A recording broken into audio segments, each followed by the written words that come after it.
इंसान को पैदा करके इस धरती पर आबाद करना इनाम के रूप में नहीं है, बल्कि वो परीक्षा के रूप में है। अगर पहाड़ की गुफा से किसी दिन एक जीवित इंसान निकल आए तो सारे देखने और जानने वाले लोग उसको आश्चर्यजनक घटना समझेंगे। सारे लोग ये सोचने लगेंगे कि ऐसा क्यों कर हुआ। माँ के पेट से एक इंसान का पैदा होना भी इसी तरह की एक घटना है जो भयानक सीमा तक विचित्र है।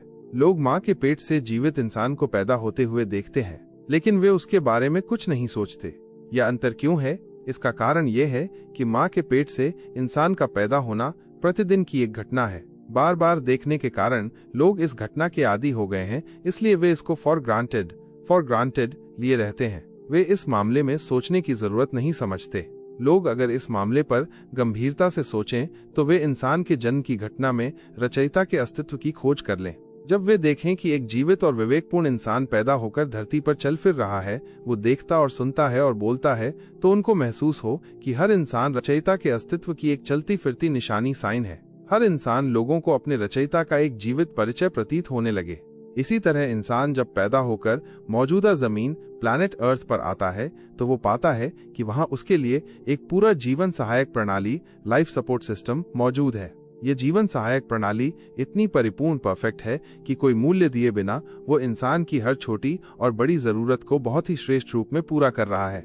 जमीन से लेकर आसमान तक सारा संसार असाधारण रूप से इंसान की सेवा में लगा हुआ है। उसके बाद वो दिन आता है जब इंसान अचानक मर जाता है। इंसान अपने स्वभाव के अनुसार हमेशा जिंदा रहना चाहता है, लेकिन 100 साल के अंदर ही ये घटना घटती है कि हर औरत और आदमी अपनी इच्छा के खिलाफ इस संसार को हमेशा के लिए छोड़कर चले जाते हैं। धरती पर पैदा होने वाला हर इंसान 2 चीजों का अनुभव करता है। पहले जीवन का अनुभव, उसके बाद मौत का अनुभव।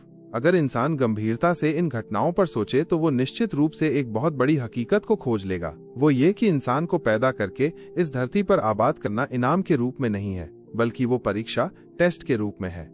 वर्तमान संसार में इंसान अपने आप को आजाद महसूस करता है। यह आजादी इसलिए है ताकि ये पता किया जाए कि कौन सा व्यक्ति अपनी आजादी का सही इस्तेमाल करता है और कौन सा व्यक्ति अपनी आजादी का गलत इस्तेमाल करता है। कौन सा व्यक्ति अनुशासित जीवन व्यतीत करता है और कौन सा व्यक्ति अनुशासित जीवन का तरीका नहीं अपनाता। आदमी अगर गंभीरता से सोचे तो वो इस सच्चाई को पालेगा कि मौत असल में रचयिता के सामने हाजिरी का दिन है। इंसान अपनी हकीकत की दृष्टि से एक ऐसा जीव है जिसका कोई अंत नहीं, लेकिन उसके जीवन काल, लाइफ स्पैन को 2 भागों में बांट दिया गया है। मौत से पहले का जीवन काल, प्री डेथ पीरियड, और मौत के बाद का जीवन काल। मौत से पहले का जीवन काल परीक्षा के लिए है और मौत के बाद का जीवन काल, पोस्ट डेथ पीरियड, उसके पिछले रिकॉर्ड के अनुसार इनाम या सजा पाने के लिए।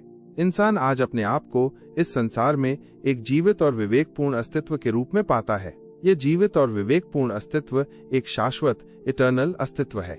मौत वो दिन है जब ये जीवित और विवेकपूर्ण अस्तित्व अपने इसी वर्तमान रूप में अस्थायी टेम्पररी संसार से निकाला जाता है और उसको इसी जीवित और विवेकपूर्ण अस्तित्व की स्थिति में अगले शाश्वत संसार की ओर भेज दिया जाता है। ये पल हर औरत और हर आदमी पर अनिवार्य रूप से आने वाला है। वो अनुमान से परे गंभीर पल होगा।